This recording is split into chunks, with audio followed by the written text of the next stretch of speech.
I am Gautam Kumra, Chairman of McKinsey Asia, and you're listening to the Future of Asia podcast series.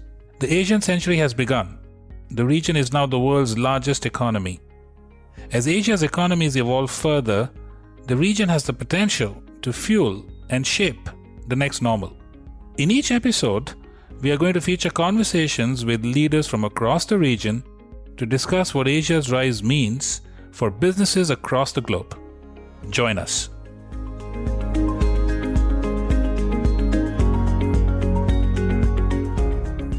Hello, and welcome to the Future of Asia podcast. My name is Angela Buensuceso, and I'll be your host today. In this episode, we'll explore the transformative power of AI and its potential to address social challenges defined by the UN Sustainable Development Goals. Drawing from McKinsey's recent report, AI for Social Good, Improving Lives and Protecting the Planet, we'll examine how AI can help make a positive impact on society and the environment, particularly in Asia. I am joined by three distinguished guests today. Jennifer, Ahmed, Ankit, could you please briefly introduce yourselves to our listeners? Hi, I'm Jennifer Echevarria. I lead the Enterprise Data and Strategic Services for Globe Telecom. Globe is the leading telecoms provider in the Philippines. We serve over 60 million customers, close to 2 million on broadband. We cover both B2C and B2B, so we also serve small, medium, and large enterprises. And while we're a telecom company, we do also have investments in fintech, adtech, and health tech. So Ahmed El Saeed here. I represent the United Nations Global Pulse. I'm the regional head for Global Pulse in the Asia Pacific. Global Pulse is the UN Secretary General's Innovation Lab. We work at the intersection of innovation and human sciences. We work across sustainable development goals, utilizing new emerging technologies and innovation capabilities to accelerate delivery against the sustainable development goals and support our member states. Hi, I'm Ankit Bisht. I'm a partner with McKinsey's Digital and AI practice. I lead our Noble Intelligence Initiative, which is where we apply our quantum black data and AI capabilities towards social causes. I've also recently led our extensive research on how AI can be applied by private sector, government, and civil society to impact the Sustainable Development Goals, and I'm excited to share some of those findings today.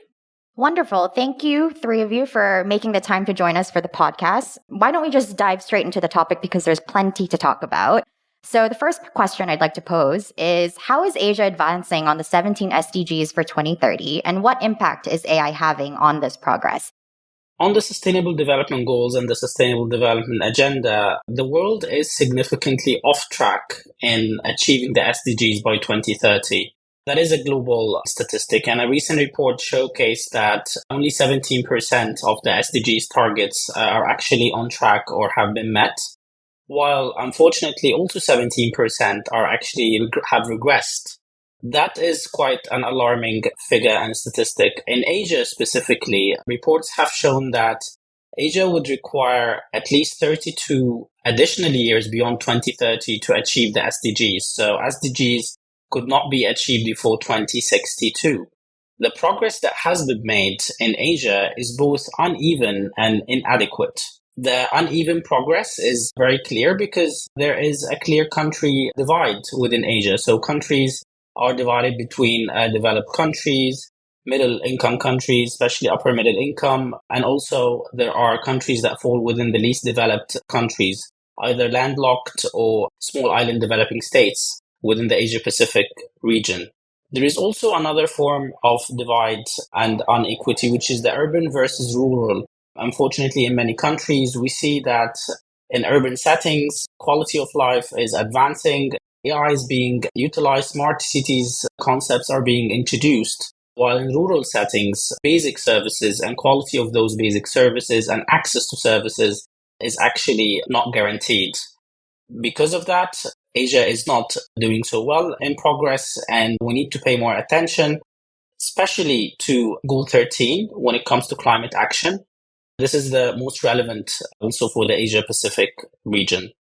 AI has significant impact across themes from optimizing energy consumption, supporting in climate action, improving access and coverage of quality education, monitoring biodiversity, just to say a few.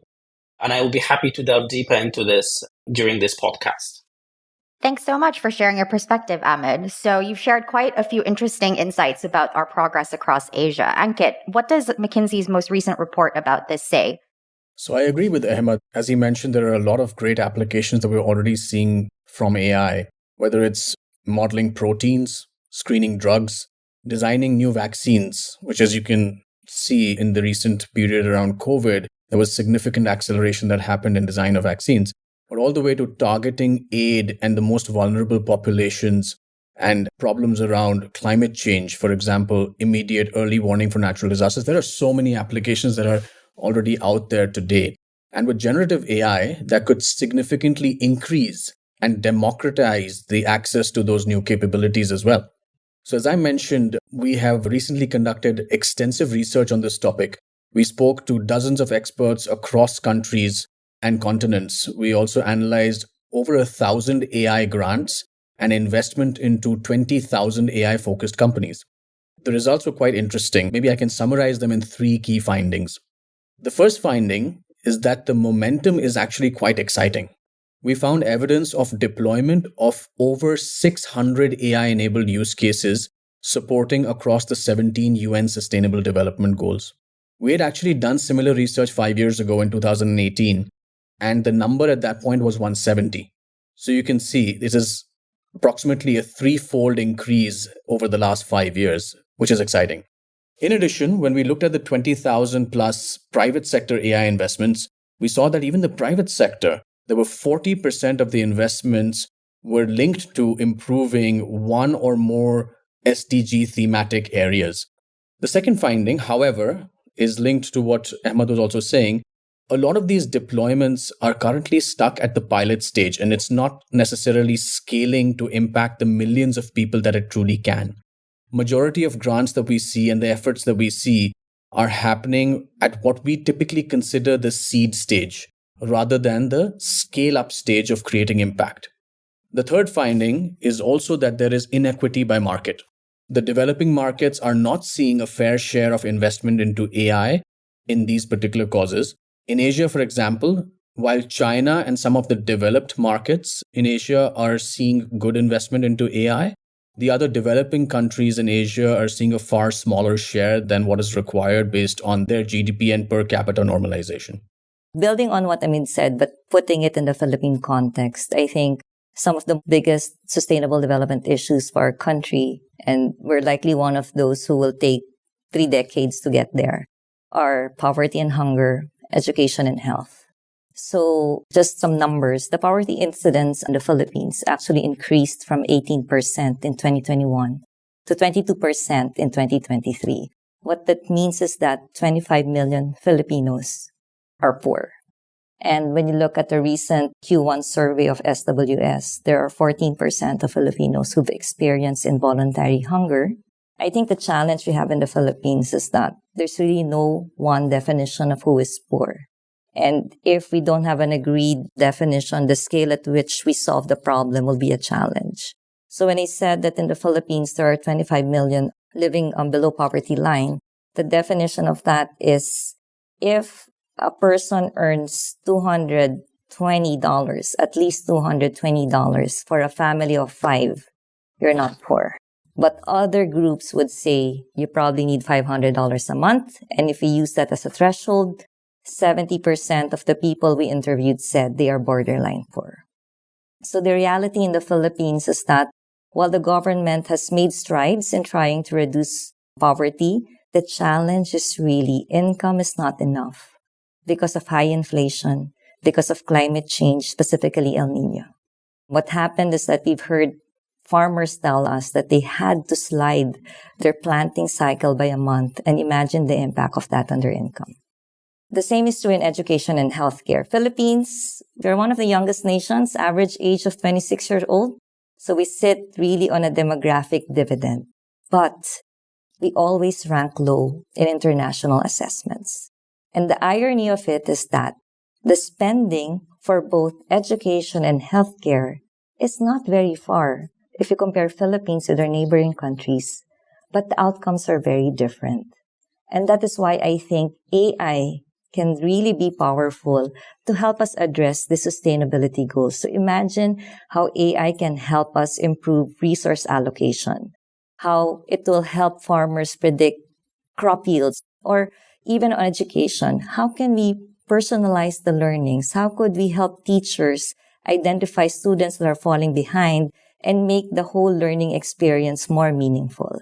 So there's so much that we can do. And I agree with what Ankit said. The challenge is how to do it at scale. Thank you all for those insights. So you've mentioned that there's varying progress of AI pickup across Asia, varying progress in terms of the SDGs, but there's still a lot of potential. So based on this potential, what is working in terms of the application of AI for social good? And can you share some concrete examples of how organizations are deploying AI to address social challenges? So in our research, we found that the experts were concurring roughly with what we found in terms of deployments, in terms of where there's highest potential. And we found there were 5 of the Sustainable Development Goals with highest potential. And those were good health and well-being, quality education, climate action, affordable and clean energy, and sustainable cities. Now, we found that 60% of the nonprofit AI deployments were focused in these areas. However, there are other areas that can benefit from significant uplift where there is potential, but there wasn't enough deployment. So, for example, zero hunger, no poverty, even peace, security, and strong institutions, for example, by reducing misinformation. So there is a lot of that can happen in these. Let me give you one example. Linking back to what Jennifer just said, in terms of being able to support farmers in increasing yield. Outgrow is an agricultural farmer and engagement platform in India that connects farmers with high-value products and services, including automated soil labs, microclimatic weather devices. And using this AI-based platform, farmers can predict and detect crop diseases in real time. They can learn how and when to irrigate. They can also connect with agricultural experts in multiple Indian languages, which are auto-translated using NLP and AI.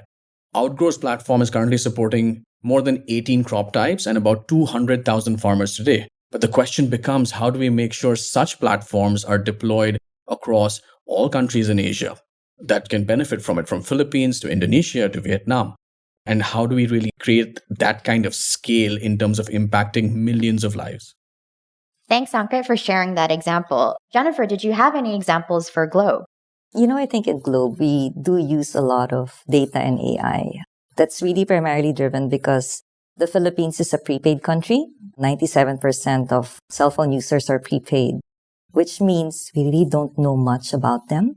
So we have to really use and look at our data and AI and do models to be able to segment our base and deliver products and offers. So, for example, we had to infer and build models to know the life stage and the affluence of our customers, because the life stage will dictate what they need and the affluence is how much they can pay for it. We use data to be able to, or models to be able to determine, are they using the internet less? Are they using it really a lot? Because that spells a big difference. And the way we try to create products and serve the next best offer is through AI. In fact, now we're going into Gen AI and we're seeing better take-up only because it's really relevant and we're able to cover even the vulnerable segments of our base. I think also a good use case would be GCash in terms of addressing the financial literacy and inclusion in the country. So today, more than 90 million Filipinos use GCash. And we've actually used data and AI to build a G-score, which allowed us to extend credit to more or less 4 million borrowers. So today, if you compare it versus 2-3 years ago, the unbanked has actually dropped significantly. It used to be 70% unbanked to now less than 50%. A third use case would probably internally. We're using actually AI. We deployed it internally to improve our operations and how we serve our customers. We have used AI for G-Climate. So it provides us 5-day forecast for cell site disruptions due to weather. So what it does is it enables our field teams to reduce service interruptions from typhoons and keeping them safe. And this is so relevant because the Philippines, were hit by roughly 20 typhoons in a year. We are always at the top of the countries which are most at risk for natural disasters because it can also set us back by around 1.7% in our GDP. Now, these are just example use cases, but I think the long-term vision is to be able to expand these efforts to multiple domains, such as what we've been talking about, healthcare, urban planning, food and agriculture. But this ambition hinges on collaboration. If we want to achieve scale and success, we actively seek partnerships with data providers, with model builders, with private institutions, and even LGUs who share the same commitment to do social good. We really feel that we cannot do it alone as a private institution. We really would want to pool resources and expertise to create impactful solutions that will really address the problems of the Filipinos. Many concrete examples have been mentioned by Ankit and Jenny. Across the region, we've seen how AI helps in really providing information to citizens on available services, streamlining access to quality services, also improving the targeting and expediting processes through automation. One concrete example that I would like to underline here is actually an excellent model of collaboration that we have between the UN and the private sector, where McKinsey plays a key role, and also a partnership with Globe is in place. And that's for an initiative entitled DISHA, which can also stand for Data Insights for Social and Humanitarian Action, with use cases across Asia, looking at population mobility, post-crisis to inform aid and targeting of aid, to also understanding better the most pressing needs for those populations in partnership with telco providers like Globe, who are setting really a unique collaborative model example in the region.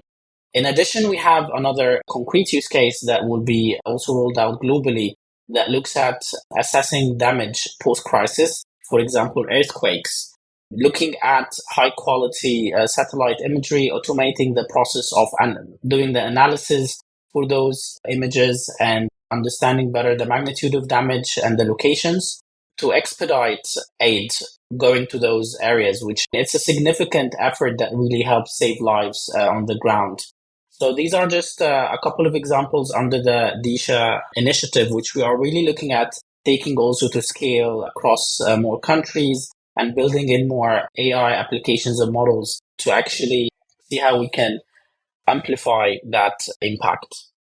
And I think this is a real showcase of how the private sector, public sector, social sector can come together to truly deliver impact that no one individually can. And our aspiration in supporting initiatives such as DISHA is exactly that.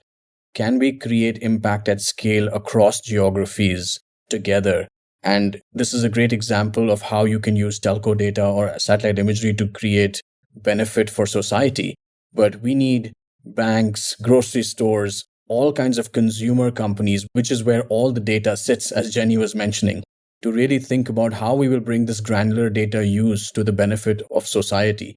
So this is an open call for everyone to think about how they can partner and create coalitions similar to DISHA and connect to create something that is beyond what they can deliver individually as an institution. Thank you, Ankit. For now, we've addressed the different use cases for AI for social good. We've addressed the potential, the exciting things that we can do. But perhaps let's turn the tables a little bit and look into the challenges that we face with AI for social good. So maybe you can all share a little bit more on the biggest challenges with harnessing this technology and what strategies and unlocks are needed to scale it in Asia. Well, scaling for AI innovation is quite challenging. With AI and other types of emerging technologies, I think we need to realize something that was highlighted already, that scaling is a multiplayer game.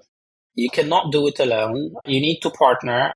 Private sector plays a key role in driving AI revolutionary advancements. Those kind of partnerships are critical and essential, and we need to continue to do more of that if we want to increase and enhance the potential impact that AI can bring in advancement of sustainable development.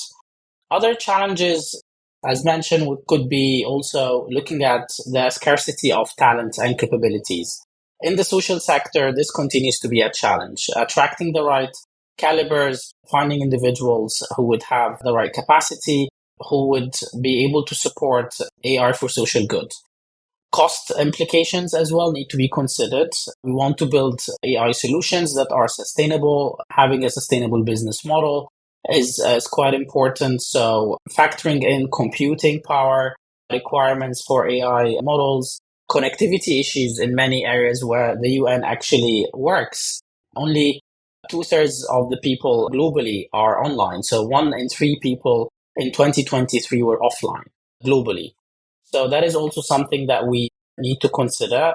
I think finally we need to also think of the collaboration model and the readiness for public organizations to partner effectively with the private sector. So trying to shed the light on models that work.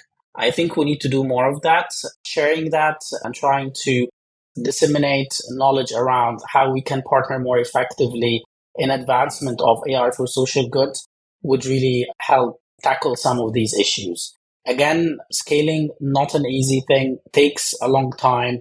We need to make sure that we have the right players, shared value partnerships, working together towards the same goal. I'd have to agree with that. I think sharing and partnerships locally, regionally, public, private, constant conversations are really important to access that valuable data, because I think that one of the major challenges as we see is really the data availability and the quality. If we're talking about the relevant data sets to address the SDG related topics, they're very challenging to create or curate because you need to get it at a high frequency. You need to be able to cover most of the country. And especially in the Philippines, it's not so easy to get data from less developed region. We talked about it, urban versus rural. Urban is highly connected, online all the time, so fairly easy. But when you come to the rural areas, the less developed regions, it's harder. But the irony there is that they're the most vulnerable population who will benefit the most if we're able to help them. But if we don't have the data, it's like a circular reference. I think another challenge also is that there's also a lot of languages, I guess in the Philippines, when I tried to research, there are around 170 languages and dialects spoken. So we also have to take that into consideration. How can, the models learn across all of these offline, demographic groups so that the risks of exclusion won't happen? It's very important, and we're always very cognizant and conscious of this, on how to make sure we don't exclude the marginalized communities in the AI solutions. So what we try to do is to marry our internal data with on-ground information that we do through our market research, because typically our market research mirrors the national distribution. So what we do is that on-ground data serves as our training set when we build our models and we infer it to the entire population, to the entire base. We also try to make it a point to get feedback. The feedback loop is very important. So whenever we do things, we get feedback, whether from the users, from specific segments, so that it always informs, it always improves the quality of our data and hopefully get better results. I completely agree with what's been said. It's a great example, the work we've done together, where we've used census data and market research data to create a much more dynamic poverty prediction approach in the Philippines. And that can be applied in most countries because, as you know, census and market research typically happen sporadically. Besides what's been mentioned, I have one other challenge, I believe, if unlocked, can really create scale. And we talk about this in our recent research. We find that there is a lack of sustainable business models in solving for a lot of these SDG challenges through AI. There are some areas where the private sector is quite heavy, where there is clear profitable business models. For example, in good health and well-being, especially in more developed markets, and in other areas such as clean energy. However, there are many sustainable development goal sort of themes where there is market failure, or there are ones where there is not enough scale. And we find in cases where, especially in the social sector, if there can be creation of business models that are sustainable, and these don't have to be for profit, they can be not for profit. But at the moment, there is a lot of pressure on grants and commitments, which are well below where they need to be to achieve the sustainable development goals. So one way that you can bridge that gap is, for example, for NGOs to have products and services that can create some kind of funding for themselves in a virtuous cycle. For example, if you take Thorn, it's a not-for-profit that builds tools to defend children from sexual abuse. But they offer both pro bono and fee-based services to a mix of not-for-profits, government agencies, and technology platforms and private companies. Similarly, you see there are a lot of big tech companies that are providing either free or affordable pricing to not-for-profits. Through affordable pricing, they still make their costs back, and the not-for-profits have a pricing that they can actually somewhat match and in terms of their willingness to spend. These kind of sustainable business models can 10x the overall impact that any single AI initiative is having by giving them a sustainable source of financing that can be used to scale across multiple segments, multiple geographies and markets. So that's another challenge I feel, if solved, will really, really unlock scale. Thank you for sharing that, Ankit. So I wanted to ask one more question, which I think all of you have alluded to in your various answers. I was wondering how Asian countries are addressing the ethical and regulatory challenges to ensure responsible or ethical use of AI. For data-driven organizations such as Globe, it's very important that we protect sensitive data, and it's always a constant balancing act. I think at the end of the day, it all starts with us. I mean, how are we using AI in our lives and in our work? So at least for Globe, we have established some governance in terms of responsible use of AI in the workplace. We try to make sure that the AI addresses real-world challenges. We, of course, safeguard sensitive data. Very important for us because at the heart of privacy for us is the value of trust and respect. And we realize that it takes years to build trust, but only minutes to, lose it. So that's top of our list. Ensuring transparency in how we use AI models is also something that we commit to.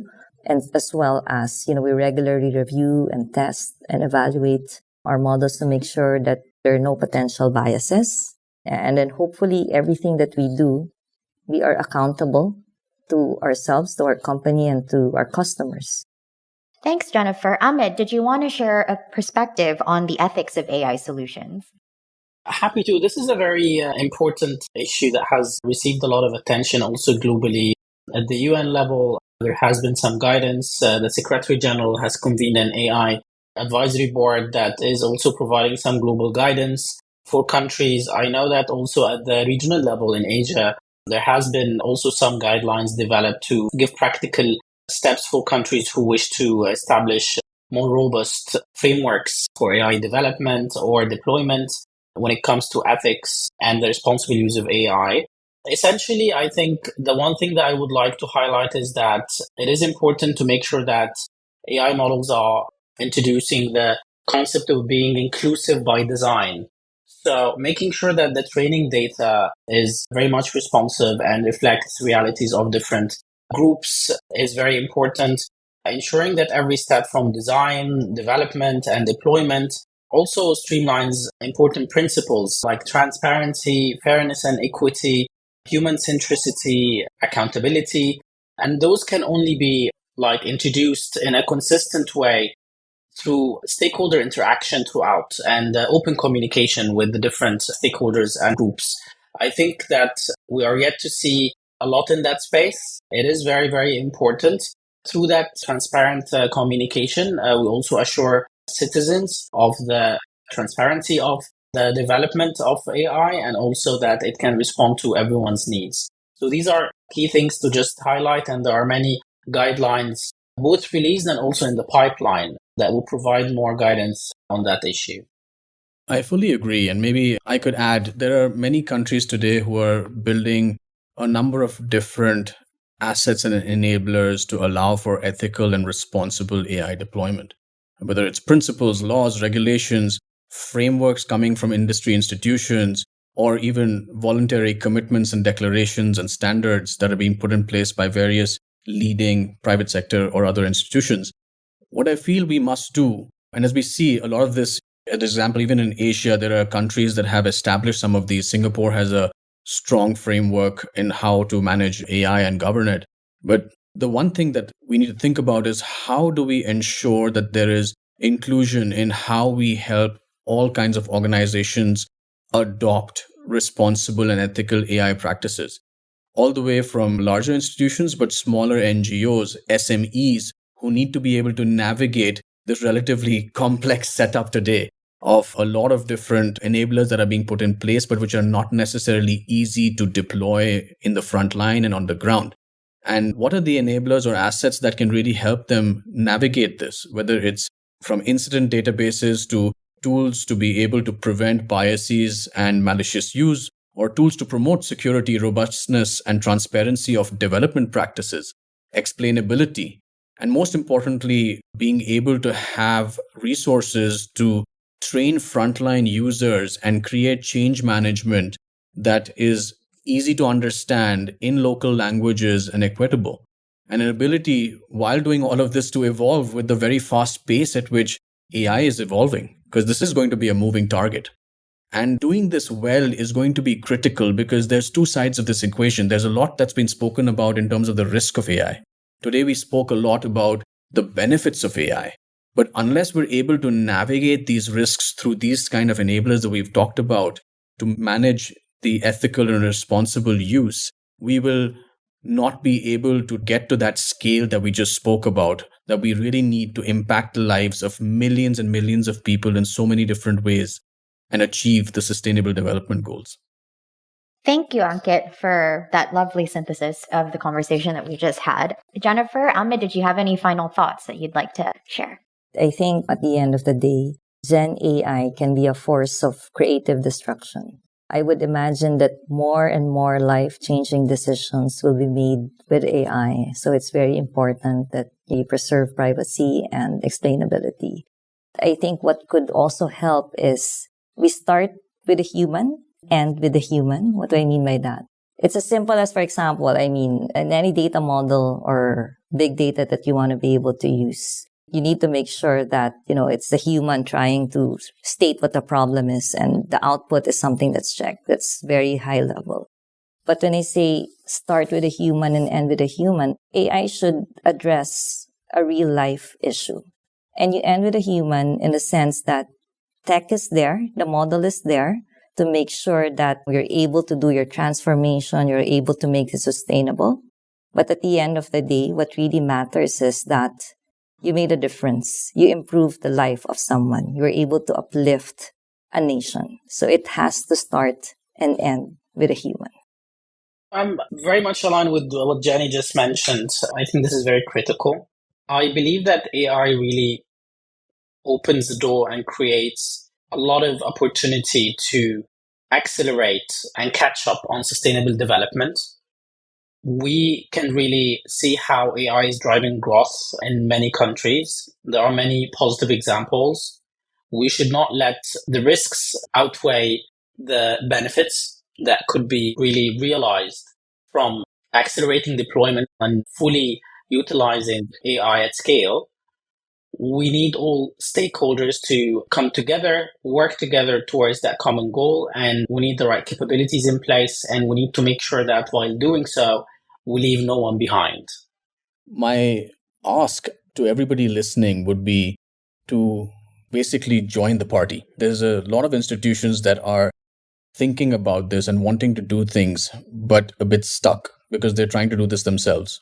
Through initiatives such as Disha, Data Insights for Social and Humanitarian Action, and other similar initiatives, I think there is a channel to really come together and collaborate, because that is the only way that we can really deliver disproportionate impact that's required to achieve the Sustainable Development Goals. And there is a part to be played by all actors, whether that is private sector, public sector, or the social sector.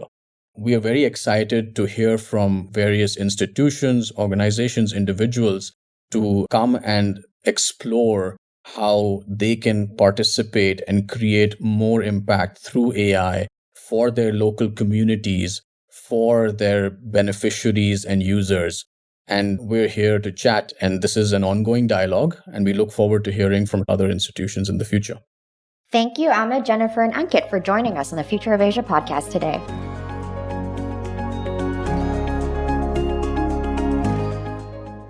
You have been listening to the Future of Asia podcast by McKinsey & Company. To learn more about McKinsey, our people, our latest thinking, visit us at mckinsey.com/Future of Asia or find us on LinkedIn, Twitter, and Facebook.